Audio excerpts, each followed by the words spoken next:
I will open the Phillipston Board of Selectmen meeting October 2nd, 2019.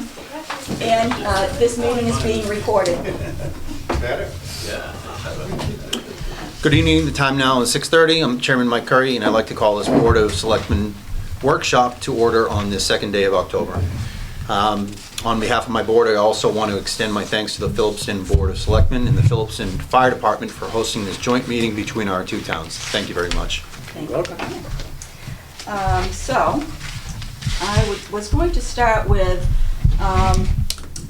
we're talking about the school agreement and our town meeting articles as part of our, so I just wanted to say that I would like in the future to invite the school committee to our meetings when we talk about the agreement, budget, if we were talking about that.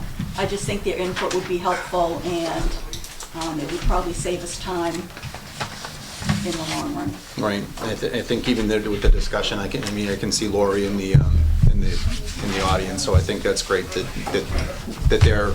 We'll invite them, but it's great that there's some proactiveness as well. Thank you, Lori, for being here. Okay, so the first item is Phillipston's special town meeting, Article 4, was petitioning the general court for recall of school committee members. So my opinion, Phillipston has a recall provision. I'm sure Templeton has a recall provision for elected officials also. And if we want to have the ability to recall school committee members, that probably belongs in the agreement.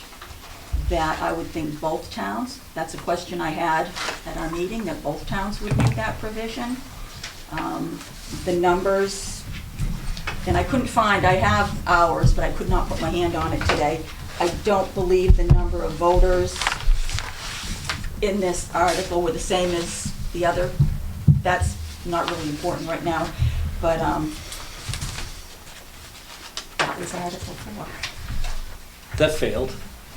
Right, it did, that failed in the votes. It failed in votes. But I think it's a viable topic. Well, I mean, the sentiment of the folks, some of the folks were, the two sides. Number one is other elected officials can be recalled, so why not regional school committees, right? So it's not, there's a little bit of inequity there or difference. And then there's another camp says, hey, look, running for, uncompensated, public office is no fun anyway. Why make it, have the threat, over the head? So those are the two arguments that were made, and it was voted down. Mm-hmm. So that's a context around that one. Where does it stand legally? Does it need to be within the school district agreement, or can it reside? It can reside outside of it, but it needs. We need to town petition. bylaws. Do you have a charter or bylaws? That's part of the town charter. I believe. Okay. Yep. So we have to petition the general court for special act, because right now we don't have the ability to do that just by a town vote. We have to petition the general court. However, I still have the question of whether it belongs in the agreement, because it's a district and it's both towns. Just a question for council. How was this brought to town meeting? Was it was a petition? Citizen petition. No, Okay. that No? wasn't a citizen petition. That, I was told, town council suggested. Because we had the signs, we had a lot going on. Yeah, I think that's the reason for my question is what, we have full visibility of what's going on. Sure. But it's the level of whether it's public concern, public outcry, anger or otherwise that winds up bringing it.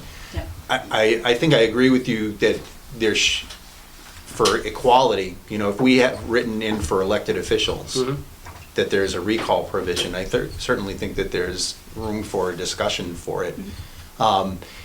It comes at a bad time because it drags emotion along with it. Whether I see your voting numbers there. That's the tough part of it, is that you try and do something during the storm. You try and prepare during the storm. It's just not going to work. If you do it and right now we're still, I guess we could say we're in the thick of it. Right. I think it just caught a lot of people by surprise that that provision was in there. Mhm. And myself, I'm curious as to how Templeton feels about that. So that's why I think we're talking about it here, and no matter how we do it, it's something to consider going forward. I think, I'm just gonna talk about every position that's elected should be able to be recalled. Yeah. I don't think it's right that you can't recall a certain position and that you're in there for your term, and if people feel that someone is not doing their job to the best of their ability, then they should be able to be recalled, aside from whatever storm we're in is irrelevant. Whether it be, our positions are able to be recalled, every other position is able to be recalled, and I didn't realize. I thought it was just, had to be a joint venture between the towns. I didn't realize that there was no provision for that, and I think that there should be. Yeah, and again, I'm still unsure whether it can be done by one town or if it has to be done by both. Yeah. That's still a question. It's my understanding that I thought it was my understanding that it had to be done by both towns. Lori? If they are to be recalled, under whose opinion is it that they're not doing their job? Any voter. The voters. The voters, But- it's, But if, say in what's going on right now,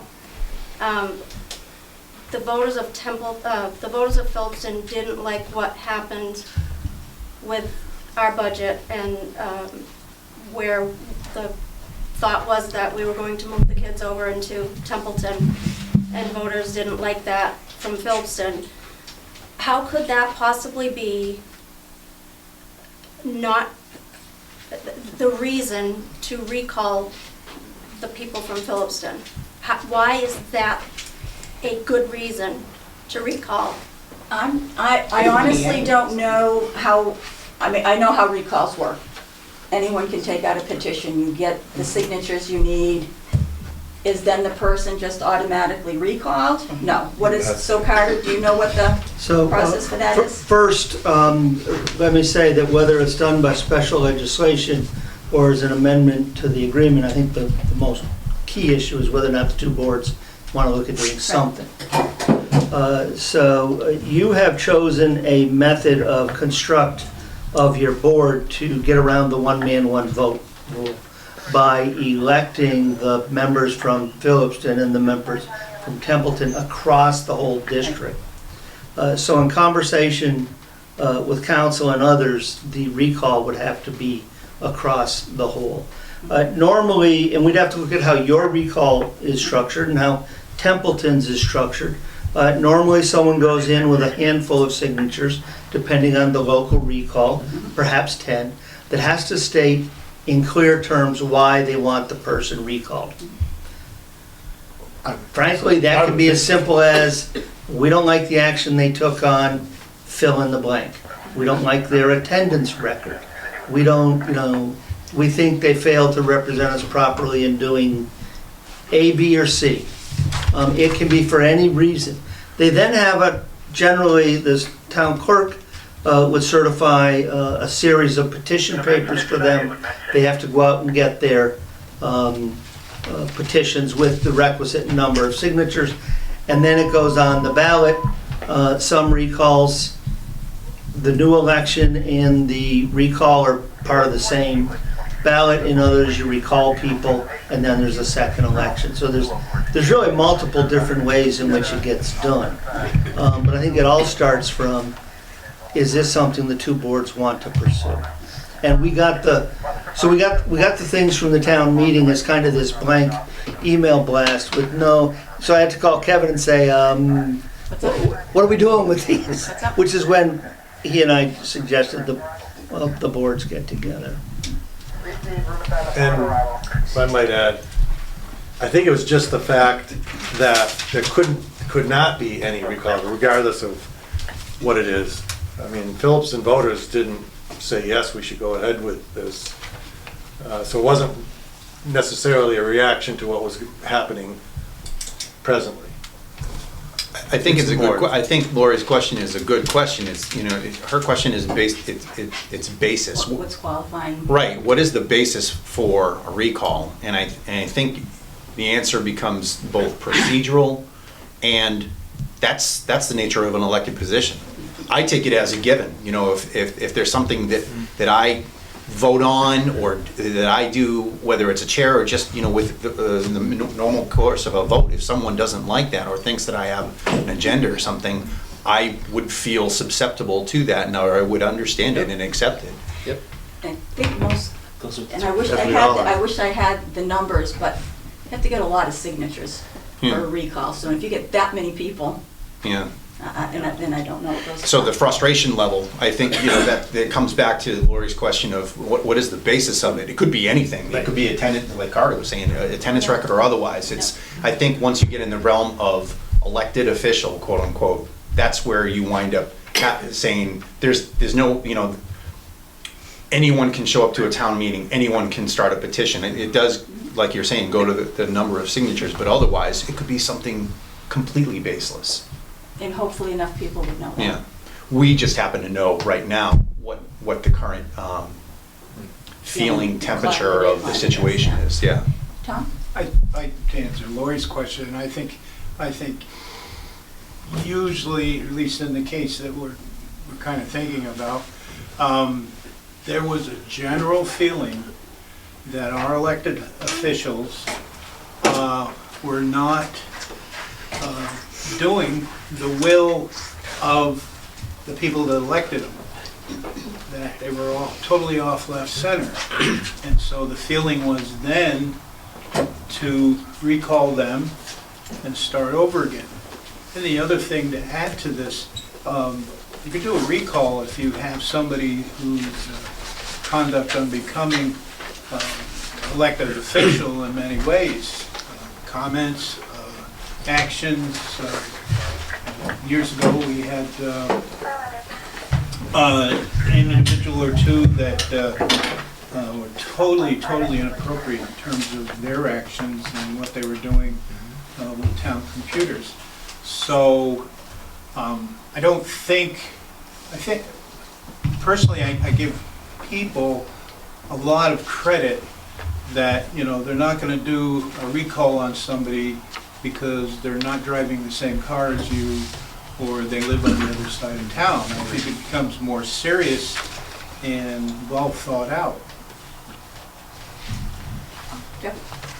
Having been in office as a selectman and was one of 3 that took an unpopular action that resulted in a recall, 2 were recalled.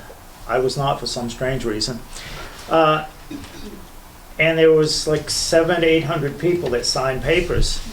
Strangely enough, the recall was successful. 2 people were recalled, and that happened in like January. But in May, the next election cycle, one of the persons who was recalled was reelected back into office. So it can be not just like, are you qualified to make it's people get mad, they get emotional, they think you're not working for them, you made a decision they don't like, so they let you know about it by the recall.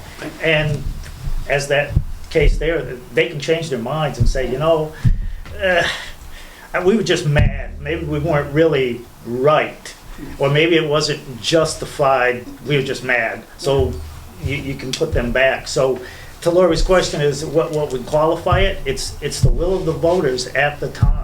And I think they should have the option to do it if they wish, because as that was the case when I was there previous, they can change their mind, like, and put you go, you know, maybe they weren't really so bad. It was just we goofed or we were just mad, so we'll, you know, give them back. It's just, and I think this was about the option of whether people can do this or not what's the qualification or what's the reason. It's just to have the ability to do it if the voters get mad with you. And they have every right to, in my opinion. They elect you, they don't think you're working for them. They Seems like a balance of power. Balance, you have to have balance. So that's something for us to consider. Yep. We can all Excuse think me, about it. Madam Oh, Chairwoman. But the other thing I want to offer as a personal suggestion, I know it gets a little sticky when you start talking about reopening the agreement, I personally feel that any actions that both boards take together, I think you should just say, well, this is amendment number 1 to the agreement, and tack it onto the paperwork, rather than opening up the agreement totally and getting it all mucked around with other issues and stuff. Something brand new like this, have it tacked on at the end as amendment number 1 dated, et cetera, like would be done on a contract. And that way it probably could move faster and would be a lot more palatable. Well, this is on our, Mr. Speck, this is on our agenda anyway, and this agreement hasn't been opened in a very long time, and I it agree. needs to be reopened. I agree. To be looked at again, and it's unfortunate that it should have been opened every few years, and it was never. I followed And it. actually, the school, that Narragansett Regional School District agrees that it needs to be reopened. No, I followed it, and, Yeah. followed it when there was a team. I know Ruth was on it here, I don't know how many years ago, never went anywhere, but Yeah, it should be reopened and looked at. So we'll put that on the list to think about. I agree. The next is Article 1, which was a resident request, and that was to amend the agreement, Section 12, the assignment of students.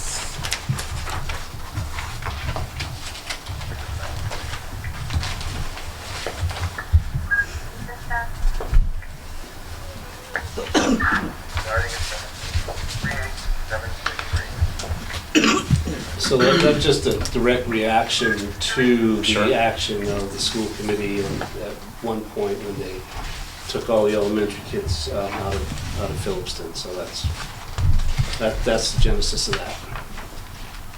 You know, my feeling reading this, and I know that that Article 1 passed, I have a lot of faith in the superintendent and the school committee.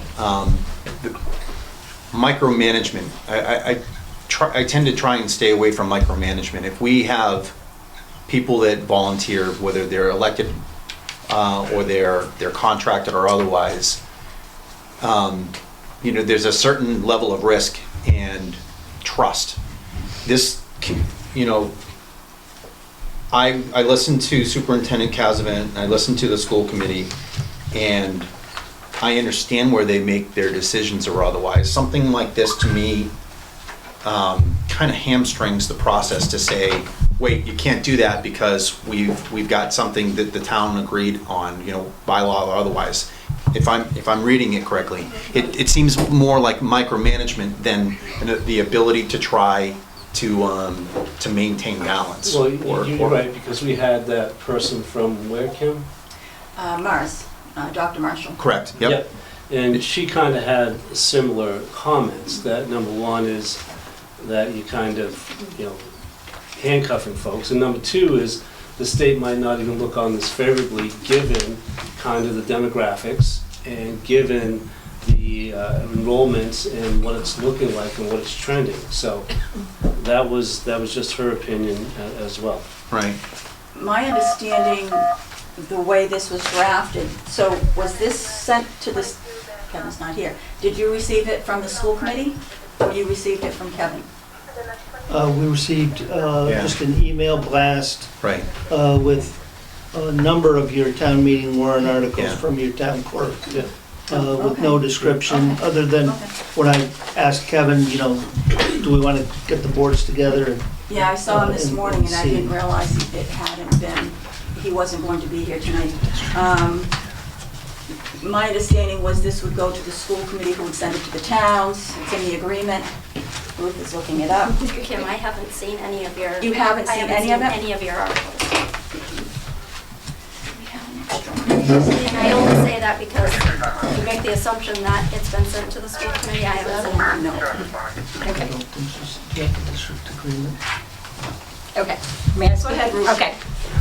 As far as whether this went, my understanding from Kevin, because I talked to him briefly a couple of weeks ago, the amendment that we passed at our town meeting you know, or the request to have the amendment, to the agreement. To the agreement, yeah. okay, yeah. That was then forwarded to the secretary of the school committee, which is Dr. Cassavant. The secretary of the school committee, according to the regional agreement, then sends it back to both towns. Kevin said that he assumes it's been sent back to both towns because it has also been sent back by Dr. Cassavant to the town of Phillipston. So we're assuming that Dr. Cassavant, as the secretary of the school committee, did what the agreement said and has forwarded it to Templeton. Yeah, Now, that's not the maybe- channel that we received it. Okay, well, that's what the agreement says, Okay. that's the way. All right. Because actually, one of the things I was gonna say tonight is, I know you're planning a fall town meeting, and I was gonna ask that you put that on your agenda. Because basically, the agreement says you will then, which we've all agreed to the agreement, the towns, the other towns would then vote on that, according to the agreement. So that's that part of that process. I am the person that drafted that article, and it really wasn't out, partially, yes, it might have been that knee-jerk reaction, but it was amongst a lot of us. I was on the regional school agreement committee 6 years ago, 7 years ago, when it was almost completed. And my understanding, somebody, like, all of a sudden sabotaged the whole thing. Yep. Part of the assignment of pupils, maybe not this exact wording, was discussed, and we were looking to try to change it a little bit. Because the way it's in the agreement right now, 7/8 of the school committee can move entire classes, all grades, whatever they want to do, without any parents. Now, parents in Phillipston were very extremely, and we should have done it at that time, unhappy when the 5th grade got sent up to the high school or the middle school. Parents in Phillipston were upset. And that was, and that was like one of those, how can they do this to us? Just because Templeton doesn't have room for their 5th graders, why do we have to send our 5th graders? Well, you gotta keep them all together. So it's like, okay, we swallowed it. It was a big pill, but everybody swallowed it. So now when we see our 5th grade coming back, all of a sudden it's like, oh, but we're gonna take all your kids and move them. We've been fighting to keep our kids in our school. We've been fighting it. So there are several, I say several, I know of 3, regional agreements that already have similar wording to this. Now, maybe they're not 2 district towns, but who's to say we'll always be a 2-district town? Maybe Winchendon all of a sudden says, hey, we want to come there, we don't have a district. Well, you'd have to reword it. I guess the thing is, just because we're a 2-district town, doesn't mean that we gotta find a way to keep our students with our schools. We're maintaining our school, until now that Templeton now has a new school, and I've heard from other people in Templeton, how dare we think that you're gonna put your Phillipston kids in there? Oh, now that we got a new school, you wanna send your kids to our school and take advantage of all the advantages. That's not what we're doing. We wanted to keep our small community school. Our PTG has really, really tried to do a lot. And so I don't think it's just a real knee-jerk reaction. I think it's really, truly what the residents of Phillipston want. So I'm asking if you would find that, if you're supposed to have this, would you put it on your fall warrant? A quick point of order, Kim. I know in Templeton, usually anyone that comes up to the mic or speaks, they at least say who they are Okay. and Oh. where they live in town or otherwise. You're right. And I don't mean that in a bad And I way. apologize It for- winds up being so much easier if you wind up, we already knew Lori. I mean, Yeah, okay, I'm Ruth French. Okay. And I'm actually also on the finance committee in Phillipston. okay, perfect, thank you. And I apologize, our meetings are a little. We all know each other. We have. You're right, Temple didn't, yeah, you're right, you must get new faces all the time. I want to add, I also believe that this article goes to Desi. Desi has to. Yes, after both After the towns, vote. if both towns agree on it, it then Okay, goes to then it goes Desi. to Desi, okay. Did somebody want to say something? Oh, John, you I did. did. You did, okay. To what Ruth is saying, this was not a knee-jerk reaction. This has been a topic for many, many years about keeping the Phillipston's kids in Phillipston. So I just wanted to add that. It's nothing new. Let me take the side of Phillipston right now and give you an example, okay? So the first thing I would do is I would cross out, on that article, cross out Phillipston. And I would put Templeton in. And that would guarantee your kids, as it outlined there, would go to school in Templeton. Number one. Something that I read within the last 5-6 hours from someone who had attended the school committee meeting, I believe it was last night or thereabouts, there was this shopping list of all the things that are going to happen if the school committee has to abide by less money. One of them was emptying a couple classrooms, putting those kids somewhere else, laying off those teachers, laying off some paras, and the list just went on and on. What if the thought is, well, it's going to make those classes too big, so we're going to pick a class, 6th grade, 5th grade, of Templeton kids. We're going to have a special bus that's going to meet those kids up in Templeton at the new school, and we're going to bus those kids down to Phillipston to get their 6th grade, or 5th grade, or 6th and 5th grade. As a Templeton resident, I don't think I'd be too happy about it. So again, I'm speaking as if I'm a Templeton resident, and you might want to think long and hard in terms of yourselves adopting that kind of article. Because if you remember, one of the makeups of the situation was going to be preschool, kindergarten in Phillipston. So that meant taking all your little kids, your little kindergartners, putting them on a bus from somewhere, and driving them all over to Phillipston to attend school. So if I was in any one of your shoes, I'd think long and hard, and maybe you should also be adopting that kind of article for your own purposes. So it becomes cut and dry. Templeton's kids stay in Templeton unless, and Phillipston's kids stay in Phillipston. If you don't mind, I'd like to address both of your concerns. First, I'm very much in favor of the community school perspective, where, you know, kids going to school within the community that they're growing up in, especially as it's written here with the kindergarten through grade 5. You know, I've been in that school. My daughter, I live in Templeton. My daughter does Templeton Girl Scouts, and they rent it out for all kinds of community events. I really subscribe to that point of view. So you got me there. The Jerry Maguire movie, you had me at hello, right? The part that becomes difficult to me, and I was alluding to it when I first started to speak, is I like to trust the people that we employ for these things, and I feel that I removed some flexibility to try and weather different situations. Right now, there are, speaking of laundry list, there are a laundry list of difficulties in trying to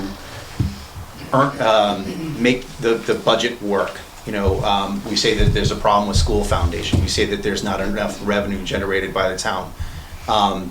You guys passed, when I say you guys, Phillipston passed their override. Templeton did not. You know, our two communities go through different things, and where we intercede in a lot of different things. Like we're sitting here tonight interceding with your community. But it gave the superintendent and the school committee something to think about, some way to figure out how are they going to manage this storm, this time. The more inflexibility that we hand to them makes it difficult for the school committee and the superintendent to try and fit that situation. That's the way that I look at it, is that we're trying to fit this situation. We had hang on one sec. We had a meeting with the superintendent yesterday, and he talked about we have different tools that we can bring to bear to try and earn revenue and otherwise. If revenue stops, and you alluded to if they had to go with the lower budget, they have to make decisions on how to make that work. And it does involve maybe a busing solution or shutting down classrooms or opening them. I don't like removing that flexibility. That I see a little bit of inflexibility in here, but the spirit of it, I'm with you. I want the kids to be able to go to a school. There should be some kind of consistency through the system. And not just year to year. Well, I guess I'm going here. I grew up in Marshfield, and they were closing schools left and right. Didn't know where I was going from year to year. I think that's what we're kind of looking at now, is that the configuration can change just because we don't have enough money this year. What happens if we try and fund something capital the next year, or you have a critical failure in your infrastructure or otherwise? They need the flexibility to try and change that. That's what I see when I'm reading through this. I see a good idea, but inflexibility for the school system. Tom, before, I wanted to ask, do any of the other selectmen have anything to say? I feel the same way that Mike does not just when I read it, but that's how I feel. And I did speak up at one point and said that Phillipston kids should go to school in Phillipston and Templeton kids should go to school in Templeton. But then the more I heard Dr. Cassavant speak at each meeting that we've had, every joint district meeting, and it's most unfortunate that, we keep saying no to the higher number, and parents and guardians are not coming. So what does that say? But that he needs the flexibility, and the school committee needs the flexibility to make decisions. And we are a district. We are a district. We are a district. And we have to work together. Who was first? Tom? Doesn't matter. Okay. I only just had like two things. So I just finished rereading in the regional agreement. And it said, aside from the regional school committee shall mail or deliver in writing to the Board of Selectmen. Page is she on? I'm on page 15 of the regional agreement. The selectmen in each member town shall include the warrant for the next annual or special town meeting. For the purpose of the special town meeting, an article stating the proposal or substance thereof. So basically, it kind of says in the regional agreement that it will be in your next special town meeting. So, If it has been done correctly, that's what I will check on tomorrow to see if that went to Dr. Cassavant Cassavant. has indeed forwarded it. We'll look into how that happened. Okay. The only other thing I was going to say is, part of the reason I feel very strongly that this amendment should pass is because it's the only way it's going to stop the school committee. Now, and I say this not lightly, next year, the year after, 3 years down the road, they don't have enough money. They say, that's it, we're moving all the skids to Templeton. The minute they do that, you know yourselves, a school sits empty for a year, it's no longer a school. That's why we said, we didn't do it when they moved the 5th grade. We didn't attack it then and do something. We have to do it now, otherwise, eventually, the school committee can technically close Phillipston Memorial School. And I don't think anybody ever wants them to see them have that ability. It seems like a good boundary and for security.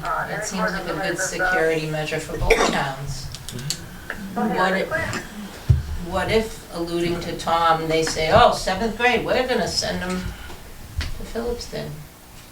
It does seem like a good boundary and a thing for security where parents in Phillipston, parents in Templeton can have peace of mind So if it's in the that agreement, that's not we gonna have to happen do it. again, because how much When you energy get it. was expended when they wanted to When you shut get it. down Phillipston by parents, how much how much did it cost people? How much fighting did it came out of it, and how much did it cost the towns retrospectively for meetings and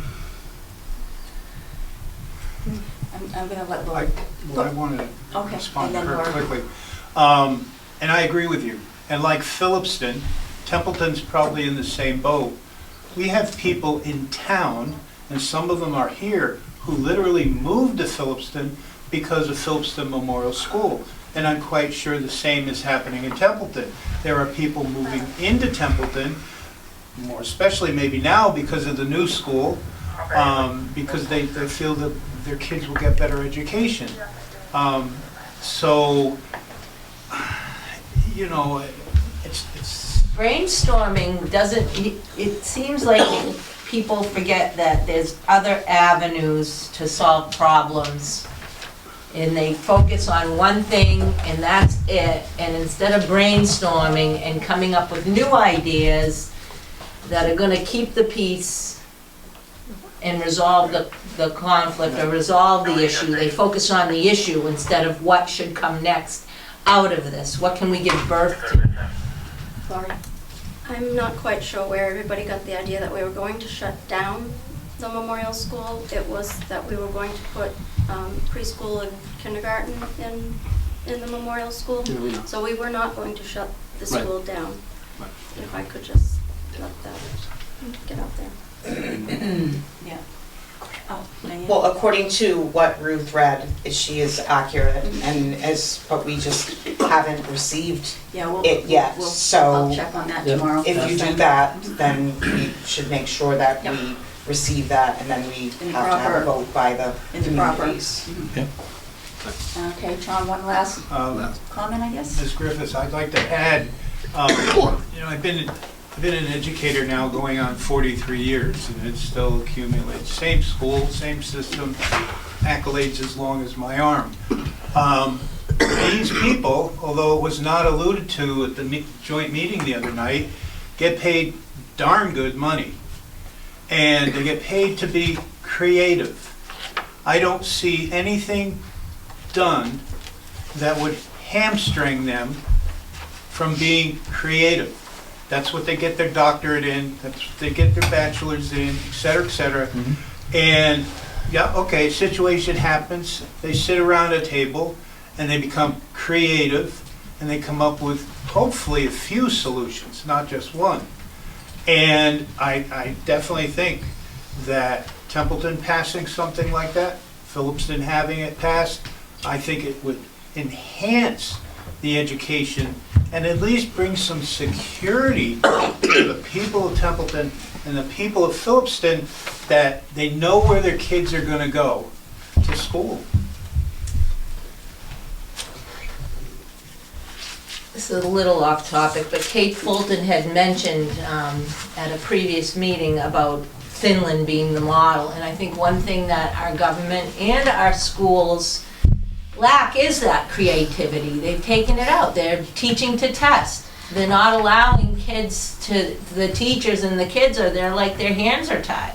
You know, and it's a sad thing to feel like your hands are tied. And I understand what Mike's saying, that this might tie up their hands, but it also might unleash creativity. And that's the thing that's sadly lacking in the way we're doing, where education has come, and we need to reinvent the wheel. We need to get back to creativity in the classrooms, allow the teachers a little more freedom instead of teaching to test. Okay, so the next is, Moving on. moving on, Article 5, also a resident request. I believe town council said this would be non-binding. It is not written the same as Article 1. In my opinion, if this were ever to be discussed, it would also be in the agreement under Section 4. Capital costs, and it is outlined in there, who pays what, how. how. So again, that would have to be something that was debated between the towns, discussed between the boards, when we decide to start formally talking about the agreement. Just my feeling. How was the, was this a citizen? Request. Okay. Yeah. Yeah.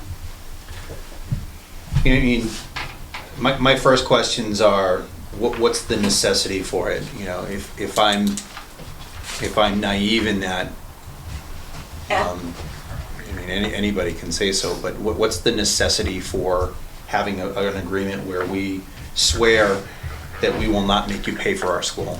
At the time, it was it was at the first reef configuration, all the students were going, and there were people worried that we were then going to be asked to help pay for the school.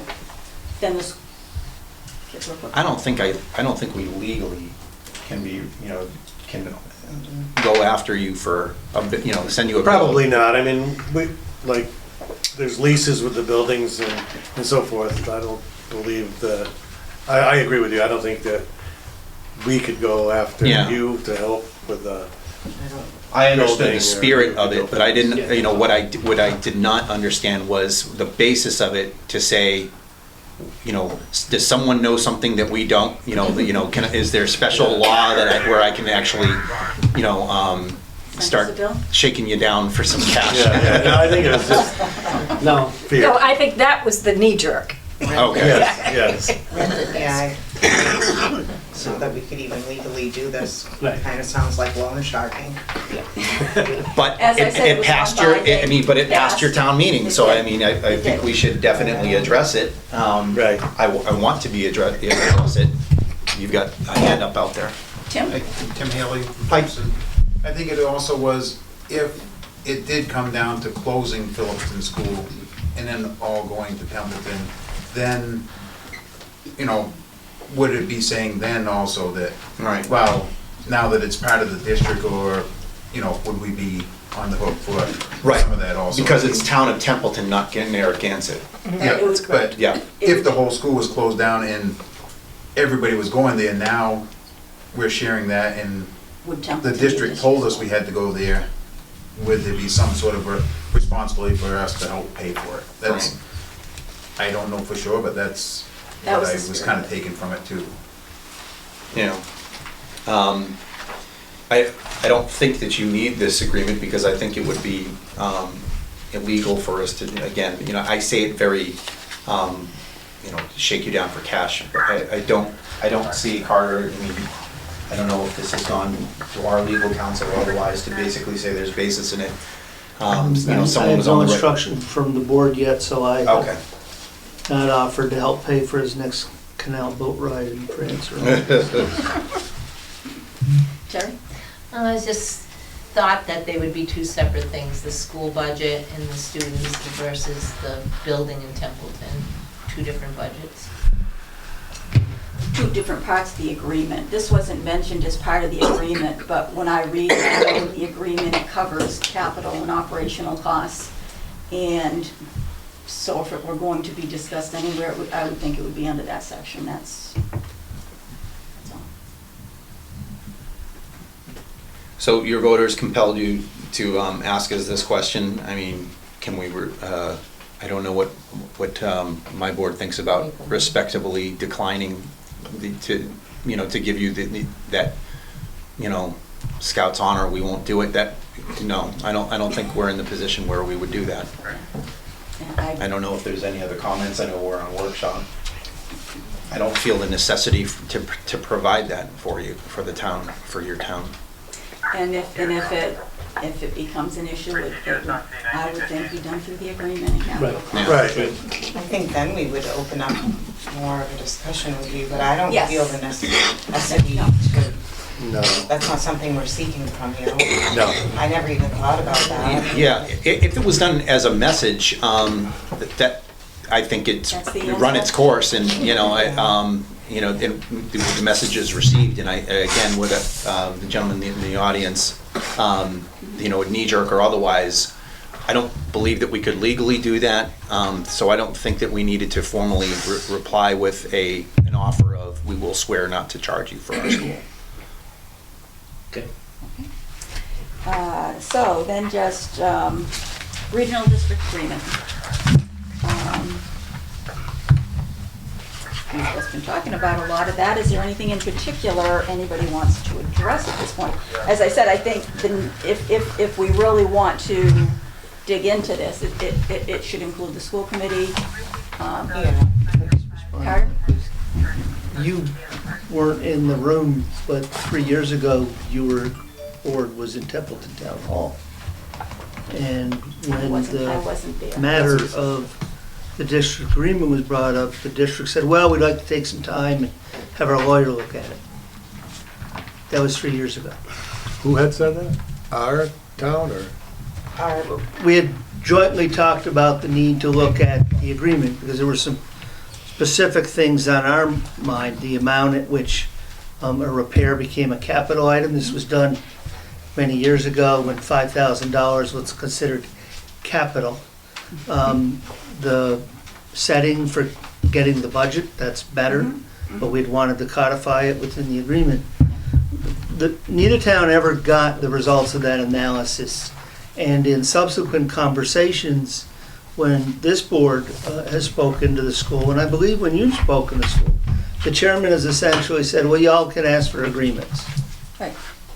Well, if that's the school's position, I don't understand why the two boards couldn't put their heads together and determine what they would like for agreements and submit them as suggested by the district.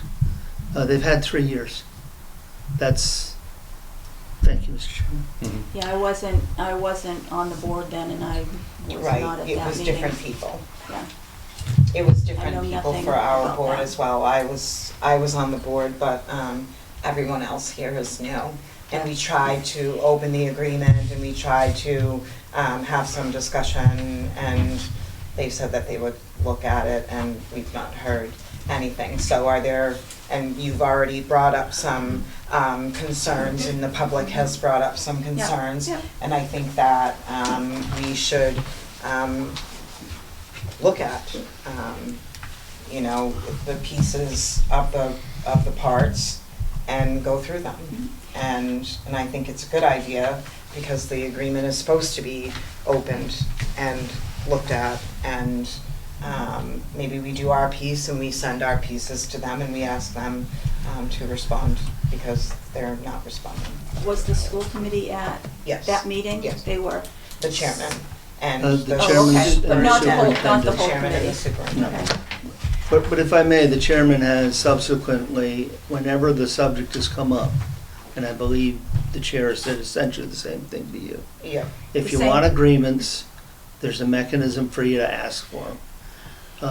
And it's my belief that if that's the position of the committee, then, and if the two towns agree there is a need for amendments, I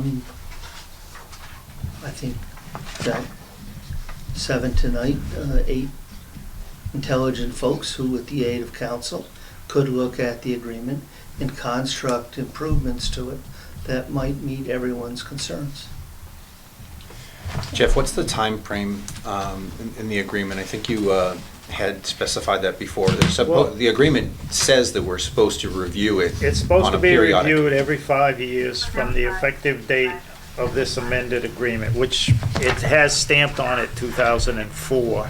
Right. But I looked at, I found an old copy from 76 when it was renewed the first time, and there wasn't really changed. I mean, in it right now, it has Templeton with 3 schools Right. leased to the district, Right. and none of them exist as schools anymore, so Right.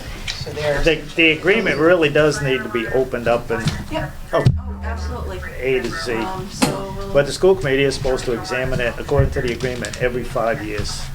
And the superintendent admitted that that hasn't been done either. I mean, it really hasn't been followed in some of the things that are specified in it that is supposed to be done. It just, for whatever reason, Right. oh, it's just a school agreement. The train's going along good, bumpy once in a while, but everybody's just like, oh yeah, it's just a school, it's the school. Yeah, Yeah, that's where kids- you were on that. There was a committee that was established at one point to look into it, and I know you and I know Christine Bennett were on it. I don't know, you were on it, Lori? Yeah, Dan was on it? Dan Sandin they were on as school committee members. Yeah, okay. Dan Sandin was on it, we said myself and Christine Bennett. And believe it or not, we had a lot of difficulty getting Templeton participation for somebody from Templeton to be on that. And at large? We worked probably, I don't know how many months, and we really had come to the end of, we were done with we looked at other agreements and there was actually quite a few changes. Mhm. And it sat there and it was gonna get, written up, and poof, it went up in smoke. I don't know. In what year was that? Well, I know if any of you remember when Virginia Wilder and Julie Farrell, there was like a changeover between the two of them. It was that year. Does any That of was this, 2013, I took Virginia Wilder's place. The year of the great meltdown. So would've when been- That was There you go. Yeah. around Well- 2013. I think Well, it would have been 12, before 13. 2013, because I think it was when she, so yeah.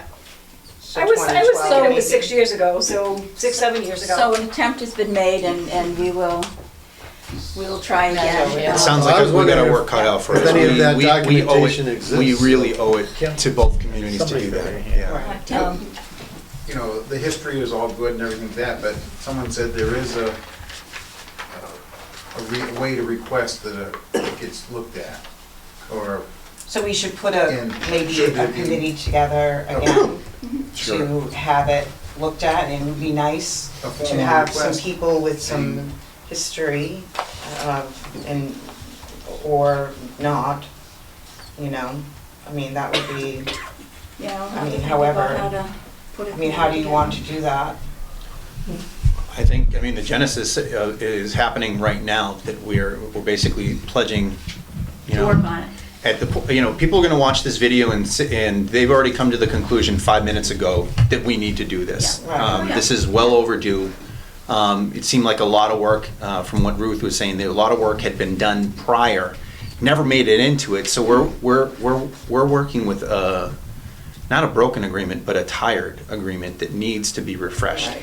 So why don't we plan on, and I would still like the school committee, because to help us set Of all this course. up, and the three of us meet together, and, but I would like to do it after October 22nd. After, yeah, Yeah, we need a budget. yeah, and then we can get all three together. Lori? Yeah, I'm on the long-term planning Mhm. subcommittee, and I actually, I'm the chair for that, and I had proposed opening the agreement Okay. a couple of months ago, and Margaret Hughes, who was also in that committee with me, she asked that we wait until this budget Okay. process is over. So that was why we have not opened it, but I did ask that we open or start a committee Okay. to open it. So Okay, we're good. we're on the same page. So we're all on the same page? Sure. Okay, good. So what would be Plan B if October 22nd or thereabouts? That I don't know. Yeah, I we're mean, gonna if have to, nothing so we have to wait till the happens whole then, I just budget have is to, approved. we just have to get through October So this would 22nd, have and then to we'll see wait what we until- see. So at least we know that we're all on the same page. Yeah, but we definitely need to do this regardless of what happens. so should the Board of Selectmen send a formal letter to the school committee saying that we request that the agreement get opens, that way it's, Yep. I mean, in the agreement, it does say how it's supposed to be done, or is there not? And I thought someone said that there was a way to do You know, it. Jeff read something. My question is, does a lawyer need to be present? Not present, At the they end. can look at Yeah. the. At some No, point. no, they look at the final just to make sure there's no legalities. Kim, do you want to discuss any, are there any main concerns that we are aware of right now that, like Jeff was talking about, facilities need to be upgraded within it? I think leasing or ownership or otherwise, but are there any other topics Yeah, that I know we all need leases, but other than that. I think I mean- familiarity with the agreement Yeah. and understanding Yeah. all of it. But I think that's very good that we, there's consensus throughout the room. Yeah. Yeah, perfect. Yep. I believe we're going to be having a tri-board meeting at some point, I don't know when, maybe October November. 28th, if I recall That's correctly. changed, I believe that's going to be changed, October 28th. I think that meeting is going, you talked about going later in November, later into November, maybe beginning of November. I don't I had it know, as we'll the have to check on that. I had it as the 28th, but I think Yeah, they had There was the some discussion. 28th. It's posted, but What whether, meeting are we talking about? The tribe, do you remember, Diane, you were at the meeting last night too, they discussed the 28th meeting, but now they're meeting next For the week. joint district For meeting? the, no, our for pre- the it's our tribe, pre-meeting. for the tri board meeting, No, I we were think that supposed to was- be to start I think discussing we were I gonna know. stay on that. We Oh, were yeah. actually Yeah. trying to do the district-wide meeting on the Okay. 28th, but then realized that the tri-meeting was that day. Okay, So I believe Okay. that, I So it's believe still the that's 28th. I believe It's still so. the 28th. okay, okay, very good. Okay, So, can I understand, are the two selectmen sending a letter to the school district asking for this as an agenda the 28th, or is there nothing? that, I just want to understand, if I have tasks growing out of your conversation, I just want to make sure I That- don't fall down on them. if that's possible, since we already have a meeting, although we are going to be discussing the 2021 budget, I believe. Yeah, So, I thought it was just a letter to state that we want to Right. reopen the agreement, but that we understand that we can't reopen it until the budget is finalized, but just that the two boards have met and that we Yeah. want to reopen the agreement. yeah, we'll just send them a letter saying we request reopening the agreement, and Yeah. we'd like a tri-board meeting to do that, that would be best. I mean, it could also, I mean, could you do it as an agenda item for that tri-board meeting? Or, I think that might well, I be too soon. believe, Yeah. I believe what we did the last time when we were all on a committee, it was the committee that does it, actually, you have to have a certain representation. Right. So if you want to discuss it at that meeting and just kind of talk about what, what we need on it. that's what I thought. Yeah, maybe just formalizing a committee. Yeah. maybe we could Yeah, just we're do that. starting to frame it, and I think discussing it, it's certainly a letter, I like the idea of formalizing the process, especially since we're, mandated by our own agreement to do that. Formalizing the process. But having the discussion for a meeting that we know when it's occurring, I think is a good step forward as well.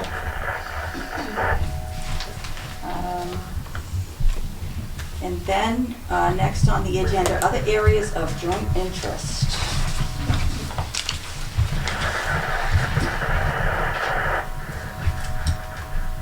Diane, Okay, this is not really of joint interest, but there was no place on the agenda to discuss what happened at the school committee meeting last night, and I wondered if this could be a place to just bring everyone, Kim and I were there, bring everyone up to date. I know other members of the audience, but we need to bring people up to date, our boards up to date on that, and I did not have an opportunity to send out an email today, and I apologize. So is this a good area, a place to do that? Sure.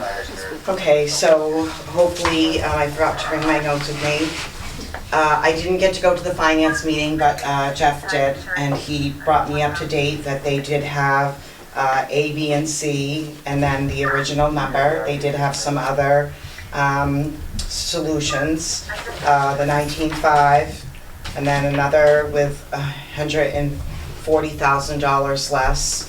And then they had added some new revenues, as Jeff had alluded, had discussed, not alluded, had discussed at a couple of our other meetings, and had brought up at a town meeting. So they had much discussion on that, and Dr. Cassavant talked about various positions that would have to be let go of to bring it to the 19.5. So he was going to have discussions between now and Friday with various individuals. Of course, he could not speak those out loud at a meeting because that would be completely inappropriate. So an elementary school teacher, a nurse, a paraprofessional, an achievement advocate. No, it was, I couldn't always there hear was you. an admin, and there's An some admin. supply it was an accounts. admin, there was, Special student. needs. I'm sorry, Lori. Student accounts or something like that. Special needs for And special. special, No, there was No. no special needs. No. It was 2 elementary schools. so there were like 5 or 6, there were like 6 positions, correct? I have 2 elementary teachers, 1 nurse, 2. 1 para, 1 admin, And then there were some. something with supply supplies. accounts, Some supplies, accounts. I can't read, I don't know what I wrote next. Okay, so there were various positions that would have to be let go of. And it would total over $300,000 because it couldn't exactly be the 286 to make the 19.5 because there's no exact science when it comes to making numbers work. You have to go through the whole budget. So they considered all of those and they took a vote and majority rules and they voted for the original number. However, they are going to, Dr. Cassavant was still going to talk to those positions and they were going to, once he spoke to those positions, he was going to put a letter out to the district and letting everyone know exactly what positions would be let go of so that the parents and guardians and the communities would know.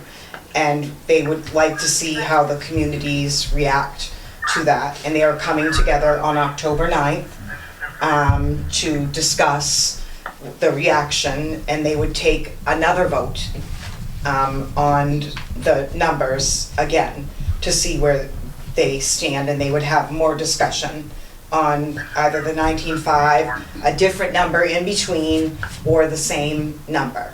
So they are open to a different number. And a majority vote, it was 5 yes and 2 no. The first vote. So if I recall correctly. I don't get to call on you, Mr. Chartier. To clarify, it ended up being 6 yes, 6-1. 1 no. 6 yes and 1 no. And can I just clarify on the 19.7 too, we did recertify that, but we recertified it with the additional cherry sheet numbers being adjusted. Yeah, so I hadn't gone to that point yet. So they recertified revenue and they recertified assessments to each town and they recertified assessments to each town. And there was one more thing that you recertified. You recertified assessments The and then overall you number, recertified the cherry sheet, number The cherry sheet, the and then recertified the and then number. both towns, So yeah, I hope I said everything correctly. I think so. I don't want to misconstrue anything that you did, but it was a good meeting to attend, and there were several people in the audience, and several people spoke on behalf of each community, and we're very passionate about that. And, I do want to say personally that I think that each board has done their jobs and the school committee has done their job like they are supposed to in advocating for our students. Everyone has an opinion and everyone is passionate about what they do, but each person has done their job. So thank you all. If I missed anything, Kim, can you just fill in the No, blanks? that was, I do have the number, it was 48,886 for estimated receipts. So they had a new income number and new assessment numbers, yeah. Okay. Yep. Yeah, I just didn't bring my notes maybe out in the car still. Linda? Why was it estimated receipts? What was the date that you guys had? That I don't know. Was it after October 1st? Yeah, the revenues went up with Yeah, they are new with the numbers. new assessments. So October 1 in the school department, the numbers change every year, and March 1st they change. I'm hearing impaired, so I couldn't read like all of your lips. October 1st, the numbers change in every school district. And March 1st, they change in every school district. Yeah, I don't think they'll reassess them again, but for right now, we had asked if they used the higher numbers and they listened and did that. Carter? With respect, I think she's conflating two issues. The October 1 student count goes to how the additional appropriations are split. That will actually not hit the distribution between the communities until next year.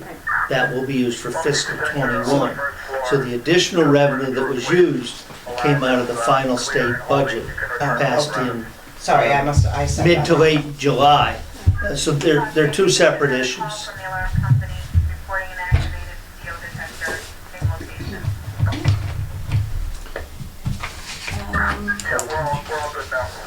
Is this, Kim? yeah, well, we're still on other areas of interest, and I can see this carrying over to financial management. And what I'm about to say, I'm a Finance Committee member of Phillipston, should extremely hit home with everybody seated here. We've gotten into a terrible cycle in terms of school proposes a budget, it gets cut back, school proposes a budget, no fault about anybody, overrides don't get voted in, dual town meetings, and it just goes on and on and on. And I can see next year the same cycle. What happens if they come back with 21.5 or 22.5? So where I'm going with this is it's not unusual to think in terms of other regional school districts. And what I'm proposing is for both select boards to draft a statement tonight, and a joint statement, and basically say, we're gonna demand, and I say demand, it's gotta be strong, we're gonna demand from the school committee to initiate a study with the possibility of joining up with another school district, regional school district, and bring their findings / report to both annual town meetings. Now, it's not pie in the sky. Right now, Gil Montague and Pioneer are going through a process where they're soliciting people from here, there, and everywhere. They're making a committee, and they're going to investigate it. And they mentioned that if it goes through and works, that in 3 years, they'll be able to implement it. And the other place I'm coming from with this, it's not something that's going to cost the school any money to set up a committee. So all they got to do is drop a dime, call Boston, and say, hey, we're thinking about doing this. And they'd have more people driving out to Templeton. Your economy would go up from Boston to help. And they'd probably start throwing money at it to see it happen. This is a big thing with the state, combining regions. It goes back to at least Dr. Hammond. At some point in time, Phillipston's going to be in the same boat as you guys. We won't vote an override. People will say, hey, we voted one last year, which was really close this year, and we may not be able to find the money within our budget, as we have some of it. And I really, really am afraid, personally, and afraid for Phillipston, I'm afraid for Templeton, that we're going to be doing dual town meetings next year. They've got to do something to figure out a way, creativity, take all that administrative money, put on their thinking hats. Like I said, get a hold of Boston. Boston would probably be running down with truckloads of money and grants and everything else. It would even help them work it through. It's time. Or otherwise, we're going to be sitting here, you know, joint selectmen's meeting. Do you like us? I mean, I don't mind. I've made a couple new friends going to these Templeton meetings, so. It's an idea that I think you're not the first person to think of. How to get, But right now, rather than drafting any letters, I really just want to get through the budget. I think there's so much on the plate right now that we can discuss that at a later time. Well, here's another alternative. Wait, hang on one sec. So here's the good news, Tom. We've already started that. We've already, actually, the chairs have already met with the purpose to try and figure out, a moment ago I talked about tools. So the good news is we're already starting. You know, we don't need to draft something. We've already actually had one meeting, and we're going to continue to meet. You know, in the words of Dr. Casavan, it's that communication that we lacked, and now we're getting it back. So you should feel good that we've already done something that you came tonight prepared to say you should really look into that. Here's more good news. Gil already had that study. Not that that's not a good idea. Studies cost money. If there's a grant for it, then I'm all for that, so we don't have to spend each other's money. But I think, how many pages was that? You shared that with the board, Jeff. That Gil already had gone through that process, had gone through the nightmare that we're reliving, and it's been, we can share it, but other schools have been through this, and they've actually taken that, that suggestion to do a study and otherwise. Their study was probably 3 times as thick as our school agreement is, to really talk about what was the genesis, what were some of the underlying conditions. You know, you talked about fear for Phillipston and comparing the 2 different communities. Where Templeton is going through an infrastructure boom. We have lots of debt. If you take a look, I think we're up around 38%. The last time that I looked at it, we're within the top 5 within the state for debt to revenue ratio. And I may be using the wrong term there, but our debt is high because of our infrastructure needs. We replaced a lot of different things. Police station, built a school, sewer station, water tower, probably even forgetting one. But that's what happened in our community. So why did one town pass an override and another didn't? We had already asked them to pay for a bunch of things. I think the entire community was very in favor of helping out the school. One thing that I have seen in our joint meetings so far is that public safety in schools ranks high above anything else. We didn't need any more impassioned. There was so much passion for public safety in schools in that room. We probably could have contained it and used it as an energy source. But the reason why I go on at length about it is because that should be a good news story to you, Tom, is that some of the, well, not that we didn't pass the override, but it's a good news story that we're already taking action to try and figure out with the class. Innovative. Yeah, to really talk through those tools to say, there are studies already out there. If we have to do our own study to figure out some of the things that you had talked about, have somebody come in and do an external take a look at us, we can do that. But there are some that are already out there. But I wanted to make sure that you understood that we're already we're not just sitting back, arms crossed, waiting for each district meeting to go by, and then December 1st happens and we cross our fingers, everyone winds up crossing their fingers at that point. But there is some good things going on. There is some good collaborations going on. I can appreciate that. You cannot believe how much I appreciate that. But usually, unless something is, I guess, for lack of a better word, blatant and put in front of somebody's face, right, is there a possibility of having an article on the next dual town meeting? Not just the one about the budget, but also an article? Let all the people in the auditorium decide and vote on it. I think it's got to be a push. I think there can be a time for that, but I think right now we've got to have a budget for 2020. We've got to start working on 2021. We're going to open the agreement. It's something that can be discussed, but I don't know that anybody needs anything pushed right now. We during that meeting, during our first meeting, we acknowledged that there's 2 things going on. There's our you alluded to financial policies, which really drives what we're talking about. We all acknowledge that there is a process. Phillipston has their budget process. Templeton has their budget process. That's the lockstep way that we get to the different considerations. And a lot of times we get to the different products along the way, and we're in execution. We're basically asking for permission at that point.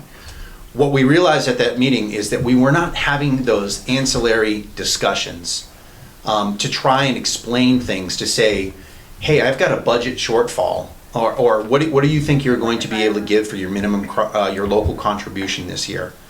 I think we're going to be able to do 2.5. We're going to have to ask for an override. No, we're not going to be able to do an override. It's those ancillary discussions that I think that we had missed during this last process. Everyone had acknowledged that, and what we further acknowledged was that we can't let those discussions fall to the wayside and just be process people. Does that make sense? Yep. Okay. Yep. Thank you. Thank you, Kim. Appreciate it. Okay, so actually, the financial management policies, the next three items are Templeton's. Well, we had sent along. I'm gonna let Mike take it if you want, Sure. since it's Okay. your business. Like we had sent along that amended agenda item that is, I think, joint. Okay. I don't know if Kevin, if that made it for Kevin. Okay. Do you want to steer this, or do you want me to, at least for discussion wise? We had sent along, last minute, my oversight, item H, Yeah. which I believe Yeah. did make it on Okay. the revised agenda. Yeah, we got it. And we sent an explanation of that item. Okay. So, the Massachusetts Student Opportunity Act, Local Government Coalition and Advocacy. We wanted to be able to have the discussion about this pending legislation. New formula for the school committee member, well, it looks like Victoria might have stepped out. We wanted to have the discussion to see, really to talk about impact. I think that's where we wanted to have. This was what Margaret was talking about a little bit yesterday. Yes, the legislation frankly offers virtually nothing for rural schools. We're not the only ones having this problem. We are losing students, which is a challenge to economies of scale, and a challenge to the heartstring issue of wanting to keep students in the local schools. There is a small possibility if the amendments improving the circuit breaker pass, and if some of the reimbursement for special education, transportation monies can come along, which people get confused on. The original carrot to regionalize schools was to pay for the regular education. In 1956, nobody even knew what special education was, let alone promise to pay for that busing. So one of the things that we just wanted to do is to bring that in front of you. And one of the things that I've become convinced of is that member municipalities and school districts are not doing enough to be actively engaged. Well, they're engaged actively with their regional school districts, but that's it. And we think that as member communities of regional school districts, we need to build a broader coalition of all member communities, not just the regional school districts. And that's something that we wanted to discuss, whether it was looking at that legislation, perhaps proposing some amendments, a joint letter to our delegations. Because really, this is only going to happen through, this requires a statewide look from the political side to get the appropriate funding from the state, from the litigation side, and frankly, I'm not sure if Mr. Speck meant DUAL or DUEL meetings, but from the reimagining school districts.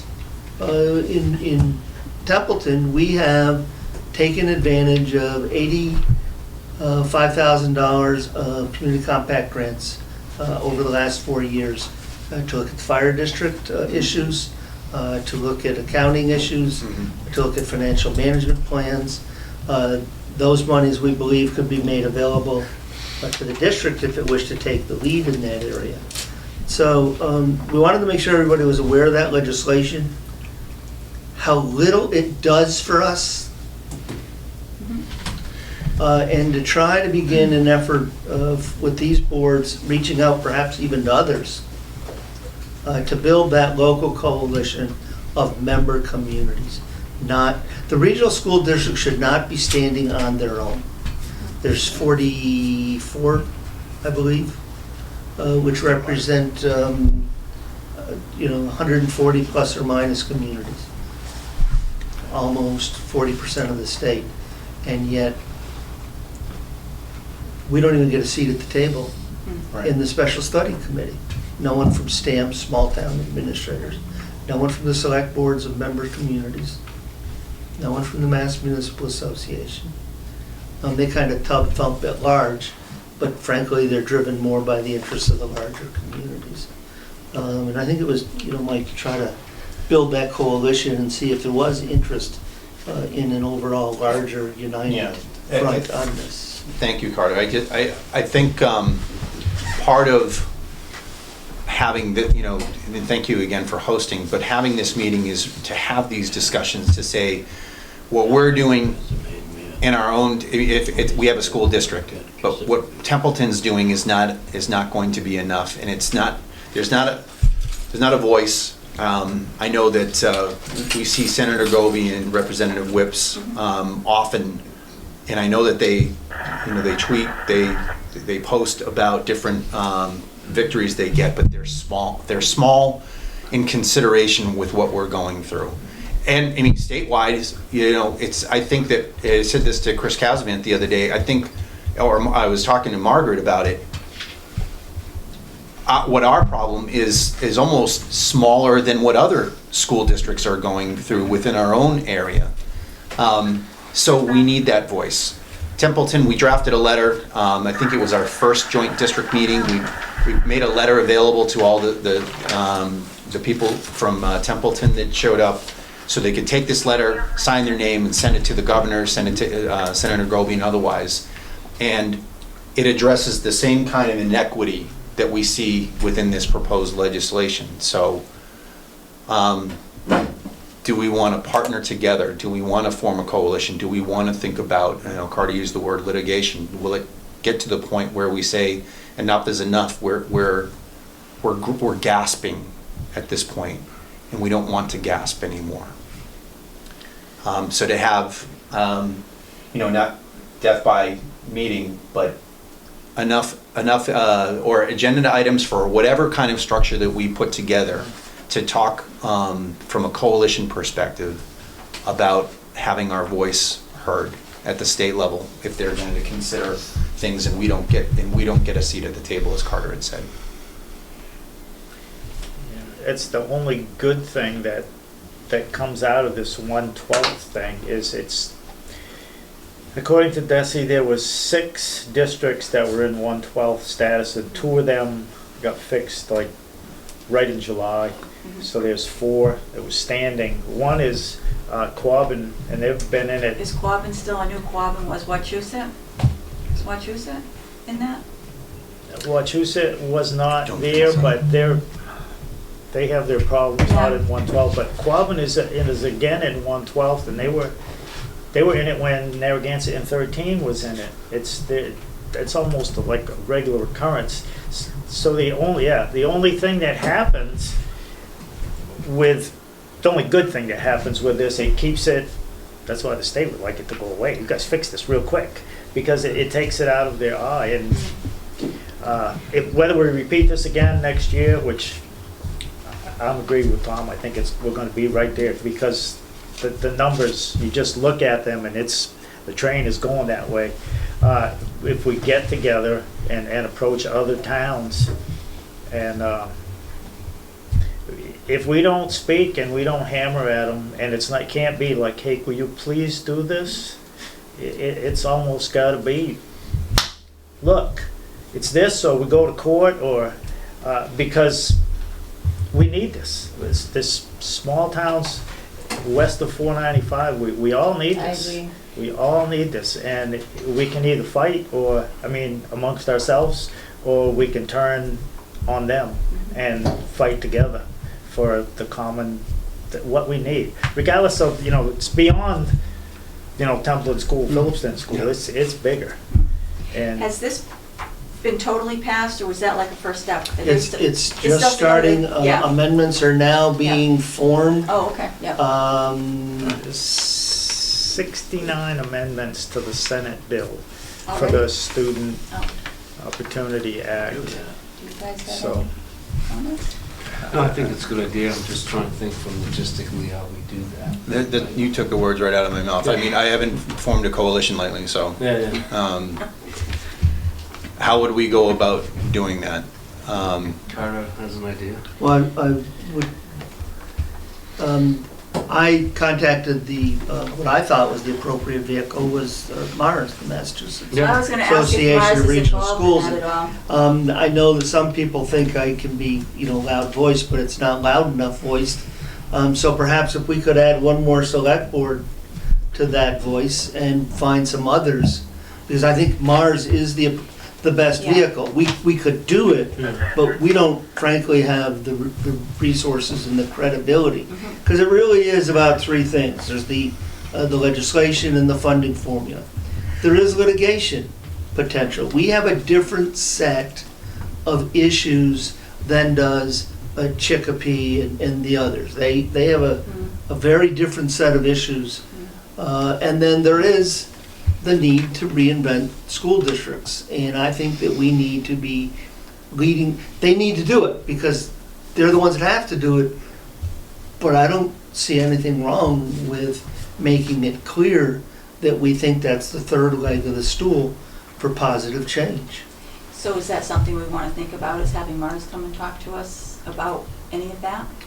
If your board is supportive of trying to put together that kind of summit, and if that's that consensus, I would be more than happy to forward that consensus along to Mars tomorrow morning, along with revoicing my voice on this subject. Don? No, I think that's something we could do that could get us out of, It or could, help with well, this. it could be Positive a action. start. Right. It could be a start, right? Yeah. Okay. So We're I not gonna agree. get anywhere fighting amongst Now, ourselves. do you, how would that work? Would it, you come under Mars? Do you come up with, like the Coalition for Western, North Central Mass schools? Do you name yourself? I mean, Don't even need to name yourself if the 140 plus or minus member communities with letters and with voice speak on behalf of and support of Mars. Yeah. I don't think you need to create anything new. Okay. I think It's an umbrella. whether it's Adams in Cheshire or Florida or Otis and us together, that's a lot different than us here in Adams, Cheshire, in the Berkshires, they're all going through exactly this. They don't have the students, they're stuck in the hold harmless, so we're getting our $30 per student, we're getting a drib of transportation, Yeah. and the local taxpayer has to pick up the entirety of the balance. Unfunded mandates. If Mars were willing to be that vehicle to pull, they have as members the regional school districts. All we're suggesting is that the members of their members be made part of the process. Okay. Just wondering if Lori had anything to add to that. I don't. Linda? Isn't Dr. Hemmon on the board of Mars? He's, other than doing some consulting, he's essentially not active in the effort at No, this he group. is on their board. It's Yeah. right on their website. He Yeah. is, right, Doctor who? We've spoken with a number of folks. Dr. Hemmon is, Yeah. and so Ah, was the okay. person that came and spoke. And she was a superintendent also, I understand. Yeah, Dr. Marshall. in their lobbies also. I Stated. yeah. They don't. Please. Well, as much as we try the idea of soliciting and getting help, and I've heard this, I don't know how many times, especially before I retired, oh, we're waiting for the formula to change.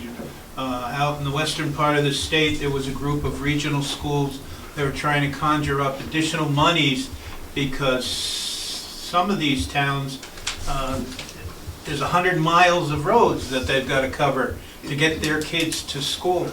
I still think that we have to take care of ourselves.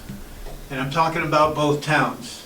And we have to be proactive, and who knows, yeah, they'll change laws, they'll make additional monies available, but that tidal wave ends at 495, and then there's just like a little trickle that comes out to the western part of the state. I really think, like Jeff says, we have to do something now, because next year, like, my fear is Phillipston will not pass an override. Phillipston will be able to conjure up the money in our budget, and we're going to be in the same boat as you. And we're going to be probably, maybe next time around, we could pick some nice holidays that we could get together, and there could be cookies and punch and everything else for both town members when they come in. That's my biggest fear. 5 years from now, I don't want to be sitting here and saying the same thing. I look back 5 years. Think about it. How many times have you had to do an override, and the override didn't pass, or whatever the situation, cut the budget, close roads, the list goes on and on. I feel so much for Templeton, a really good place, and they just are imploding. We got to do something ourselves. Yeah, Mars is a good start. Get some of those guys in here to help us, but we have to help ourselves. Yes, I Terry. think I'm hearing what he's saying is we can't put all our eggs in one basket. Oh, and it's not. We need more Yeah. ideas. It's a start, but it's not, is it enough? It's not, That's just one of the things that we discussed tonight that we're going to do, that we're taking action on. But manpower is finite. We suffer, I don't know about your Templeton's community, we suffer from a lack of volunteers. Many hands make light work. I know that we're proposing a lot of different things, and in my day job working for the Air Force, we try and trim down the meetings because you spend too much time in meeting and actually not getting anything done. What I'd love to be able to do is find that balance to say, I think we know what we need to do. We're talking about several different things. Readdressing Mars from a coalition point of view, having those ancillary meetings and otherwise, finding those different tools, finding the efficiencies so we can fix ourselves now. I want to make sure I'm using that word so you can hear it out, on camera and otherwise. We're having those discussions about what can we do to be proactive if we know that we're going to be in the same situation next year. Ourselves, plural. Mm-hmm. Terry. I just wish we could to change our vocabulary, because when you say fight, it seems like walls go up. When you say open dialogue with the state, open dialogue with other communities, it's an open thing. Fighting, you have a winner and a loser, basically. But if you change your dialogue or your vocabulary to open up discussion, this is one step we're gonna do. We're gonna join with Mars, and we're gonna try to, get our voice heard. The squeaky wheel gets the grease. It doesn't mean you have to punch somebody in the gut. Yeah. I don't know. I think that we should choose different words to get different results. Tom, just briefly. Well, here's creative thinking, just off the top of my head. It's a hip shot. Maybe we should discuss the two towns merging to become one town and call it Phil-Tem or Tem-Phil. And I'm not trying to be funny or sarcastic, because maybe that might be the answer down the road. I love it. Who's brought it up? And I said to someone at the dual meeting the other night, I said, one thing, and I said, they talk about cuts and talk about this and talk about that. I said, one thing in terms of being creative might have been, we're okay the way we are right now, let's not open the Templeton new school for a year because we just can't afford it. And we'll work it out so in a year from now, we can afford it, have a nice ribbon cutting, et cetera, et cetera. Yeah, I'm not, it's I not understand. nasty, it's not, it's, the thing I'd like to seize upon is it's opportunities. We should not be whittling it down to say, oh, this is the only things that we can do. I think that the discussion should be wide enough to consider all different kinds of opportunities, whether it's renaming a town, and incorporating everybody, or you wind up getting another. Mars, I think, is all in favor of making your district bigger, incorporating other towns, which I don't know how that works short term and long term, but it's the discussion I think that we need to have. So, in bringing up this legislation, I think from a workshop perspective, I think, again, win for both of us because we've decided we have the consensus, Carter, to be able to go to Mars and have that discussion. Okay, great.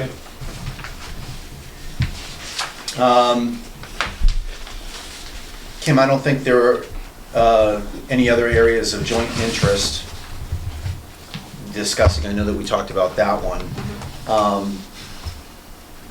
Even though I see that here, financial management policies and potential items for fall town meeting, let's move into financial management policies. Yeah, I think This those are was just marked. ours. This was marked, Yeah. Mr. Phillipston had indicated an interest in it, and asked me to not remove the asterisk from it. Oh, okay. So I would turn as that makes its way around, your attention to page 4 of the document that's circulating.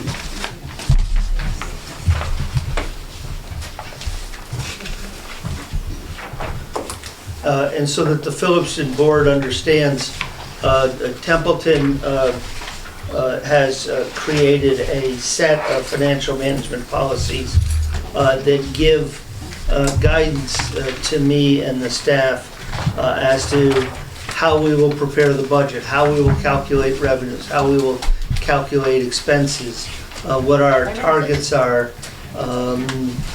for different reserves, for generating free cash, and the like, so that there's some guardrails to try to manage the way we do our financial planning as opposed to just kind of pulling it out of the air.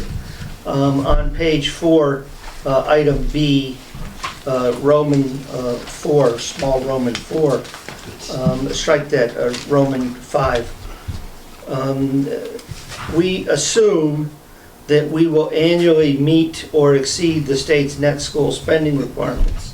I got a request from a board member to amend that. I put that in your weekly Yes, package as to thank what you. that request was. I promised them that I would bring it before the board, because one of the things we do is periodically look at this, especially around budget time, so if Sure. the board wants to change the rules of the road, I'm planning that budget based upon new rules of the road. I don't know if Terry wanted to speak to that, and then I can comment on the statute, or how you want to do that, Mr. Well, Chairman. I just read through this as part of my job, because I was, I'm trying to be proactive, and I've only been on the board since May 20th, May. Was I sworn in June? And because of the current situation, I thought, and I do support the schools, but is the wording correct on that? Because we can't afford it. What do you do when you can't afford to meet the state's net school spending requirements? You have an override or you cut spending. This is a statutory It requirement. is a law, right? Yes, it is. It's part of ed reform. You have no choice in this. And interestingly enough, every time you find new revenues, that increases your municipal revenue growth factor, which actually helps increase the net minimum school spending requirement that you face. So, we had talked about it briefly, but I wanted to make sure whenever a board member, has an issue, it comes up and it's dealt with by the board, because I amend this as directed by the full body. Absolutely. So, I mean, workshop-wise, right? We're in a workshop. It's the discussion about a proposed amendment to the policy, which now reads that the state's net school spending will annually be met or exceeded by adding the phrase "when financially possible without significant changes or cuts to public safety or infrastructure." So that's basically the proposal, and I'll read that again. Adding the phrase that you can read there now, "when financially possible without significant changes or cuts to public safety or infrastructure." So discussion-wise, because we're not voting on anything, we could give you consensus, but we aren't voting on anything. Is there any feelings on that? Is there any comments?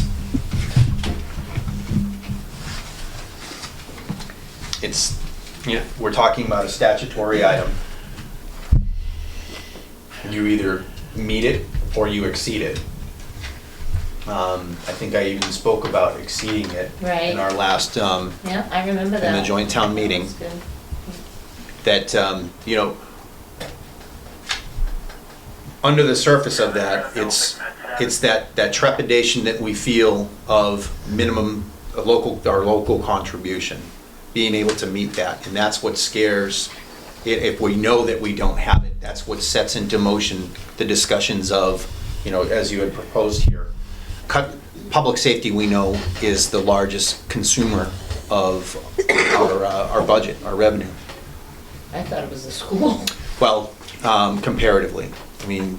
Of the general fund. So, meeting the minimum requirements, if you don't, then, like Carter said, you either have to have an override or you have to decrease spending, which is exactly what we're faced with now. Changing the financial management policy, the effects of adding "when financially possible without significant changes or cuts to public safety or infrastructure." How would I explain that? They would not have, that would. You can't do it lawfully, you can't change Well, it you wouldn't have lawfully. teeth, so if you could not meet school spending by $10, I could see that kind of phrase working, but if you're You would have- 988,000 in arrears. You would have a policy that flies in the face of statute, Right. which I fear would undercut the credibility of the balance of the policy. Yeah. Because it is the statute that you shall meet net minimum school spending. Right, so I wouldn't support it, but there's gotta be spirit there.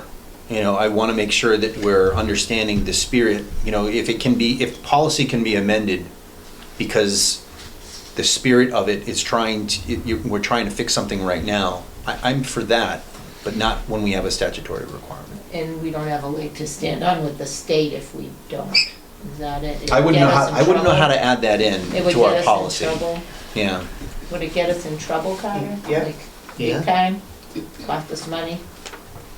We don't know. Yeah. Yeah, I think that's said succinctly, it would get us into trouble.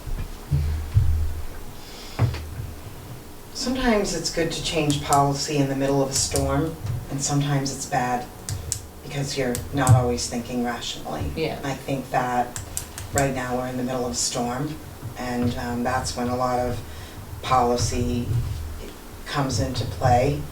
And I think that, just always bringing public safety into the mix, it scares people because, maybe one time we're gonna have to close a department and not touch public safety. Right. And I don't wanna be held to that standard, that it's always public safety, and that puts people at unease. Am I gonna have a job?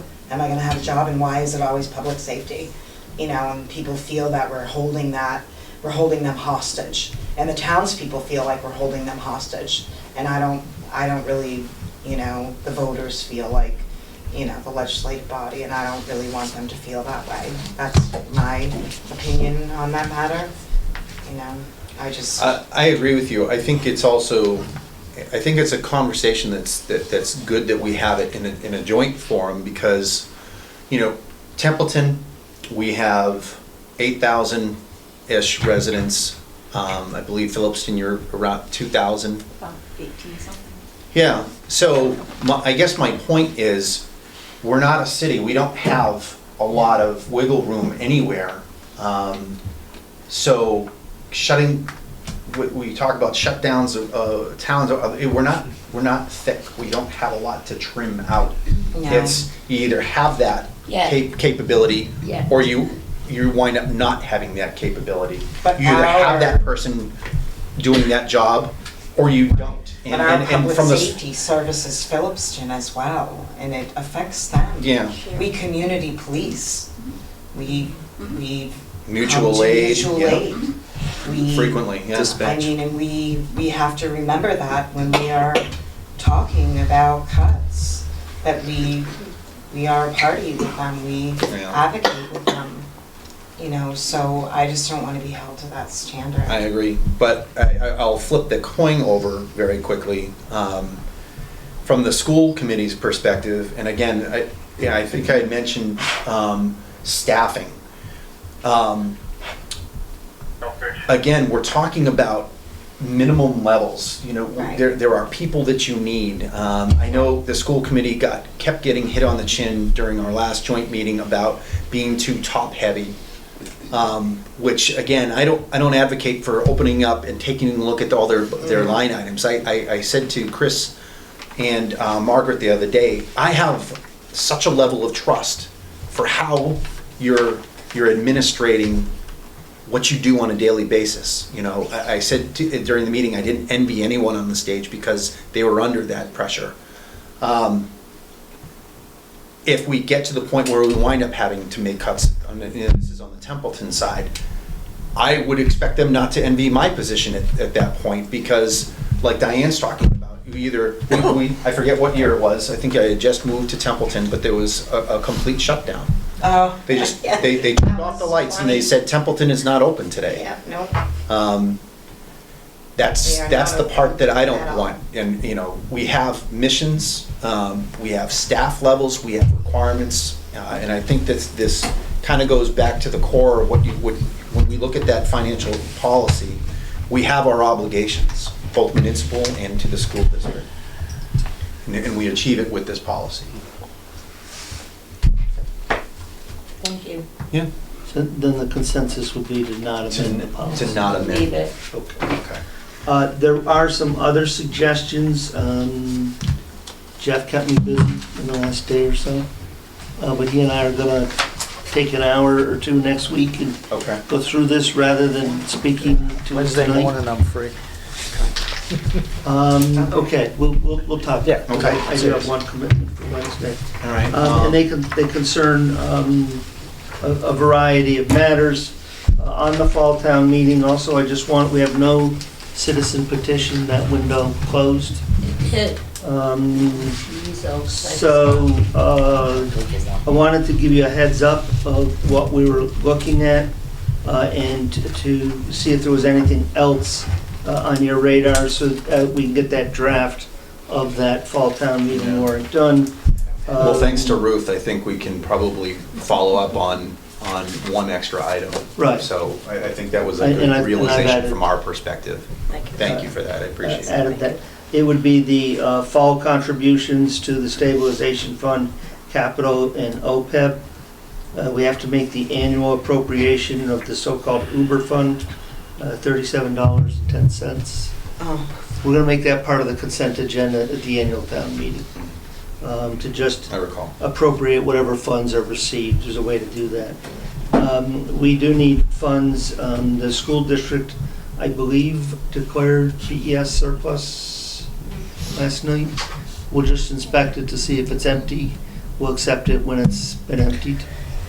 But we do need to winterize it. Bless you. Because a private developer's not gonna take it over in time. That's simply not gonna happen. So we need to But that winterize it. will be, protect it. we're saying that that'll be an article.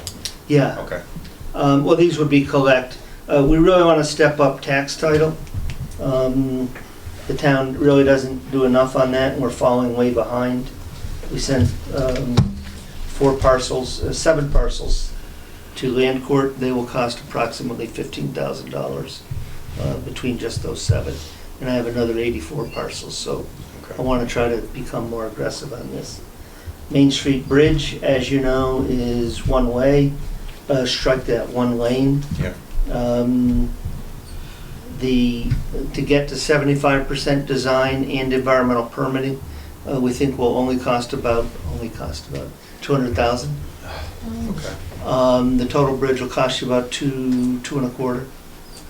So we're really trying to get that ready for the MassWorks grant program next spring. Sewer trucks and late bills.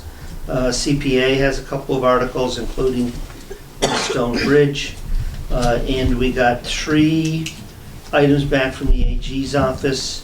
The amount of fines on the wells, open container alcohol, and cannabis were not specific amounts. And when we went to the municipal violations, they can no longer be no less than, no more than. They have to be very specific All right. So amounts. And that just got, out of the 300 pages of the codification, we missed it.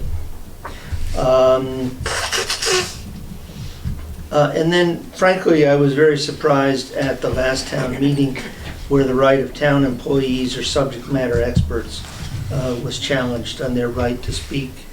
yeah, I And the understand. question becomes, and it can be done by the meeting, but there was a squabble, if you'll remember, with the moderator, and it was just very unseeming to certainly the subject matter experts that we brought in from Boston. And the question becomes whether or not you would be amenable to perhaps making the bylaw very clear that town employees, despite the fact that they're not town residents, and subject matter experts can be recognized by the moderator without having to go through that kind of... It really did not help our image. We impart trust to the moderator for that, and it's not, the moderator isn't going out seeking these people, but they're 100% aware of the reason for it, so I don't... But it did damage our reputation with the couple of folks that we brought in. So the issue was, to like have Carter speak, he's not a resident, but he's a subject matter expert that can be called on to answer certain questions, and there were people in the audience that said they're not a resident, they should not speak at our meeting. We have several items, from going years back, where we've had lots of different subject matter experts be able to speak on behalf, or the voters need the answers to their questions, and sometimes you have to go to the horse's mouth, so to speak. You need Yes, someone right. who is, yes, Diane? The voters used to vote on whether or not the party being asked to speak would be allowed to speak, and that's not done anymore. Well, we're discussing it, We whether do it it. be, yeah, I mean, that's a good point, whether it's voters or Do you if remember it's... that, Jeff? That's how I we do. do it. That's Yeah, we how still do that. We do, We we ask stopped permission doing it. of the floor, can town council speak? Can Kelly's Kelly's not, doing it for some accountant, she doesn't live But we in used to ask the Moderator or voters. voter? We ask the voters. vote on whether or not that person could speak. So the moderator has the right to do that, and that had worked well for a number of years until it was challenged during the course of the Green Communities. If you remember that gentleman, Yeah. it was brought in a couple of other presentations. And so we're going through all these things to try to reduce the amount of time in the meeting. That was one of the steps, and it turns into a bit of a ruckus. And the question becomes whether you want to leave it with the moderator, ask the moderator to go back to have the whole meeting vote each time somebody's going to speak, or simply amend the bylaw to make it possible without dispute. moderator. I mean, I like the idea of the moderator being able to do it because it's the moderator's meeting. Sometimes you Yep, can list everybody If you could that, give your name before. you can, my name is Karen Foley, town clerk. Okay. At the beginning of the meeting, the moderator can have, say your police chief or your fire chief, list all the people that don't live in your town that possibly might need to speak. And you can just list them all and at one time and vote. And if they are asked to speak, fine. If they're not, then they, you know, you're all set. We have to do that with Dr. Casavan and Monty Tech also, because. Yeah, because, you know, if we residents- want Dr. Casavan or Actually, whoever. that's, if I remember correctly, Dr. Casavan, it's a bylaw that he's allowed to speak. Oh, okay. Well, I think If I that's in the remember bylaws. correctly, I thought that was a bylaw, I and think he's that's allowed in to speak. the bylaws, but that would not necessarily cover the chairman of the school district. And let me just put that out there for some thought. And finally, we have the cannabis overlay zoning. If there are other things, if I could know within the coming week, I could get this draft into the next level. Okay. To try to have it ready for the So we November can't workshop, say at least. Town employees to speak, we have to say, because the Green Communities person was not a town employee. He was what I would refer to as a subject matter expert. Oh, okay, so. He travels all across the state to the community. Okay, That's sorry, his I didn't only, hear you say that. only purpose in being. But if there are other things that people want to add, if I could get those within the next week, that would be terrific. Okay, Okay, thank you. I had a quick question. go ahead, Terry. A citizen dropped off something for me to review about an article. I think it's an amendment to the trailers and campers and junk, and is it too late for that? They dropped it off after supper last night. Without, I mean, When did the warrant Well, close?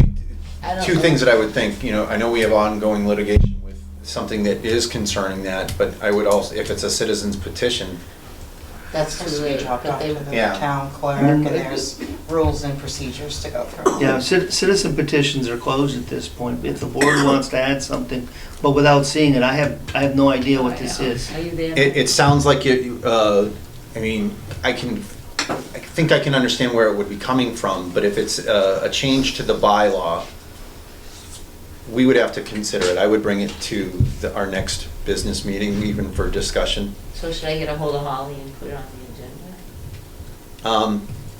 Talk with me about that before I put it I on the mean, agenda. normally, unless it's something this board wants to have happen, Yeah.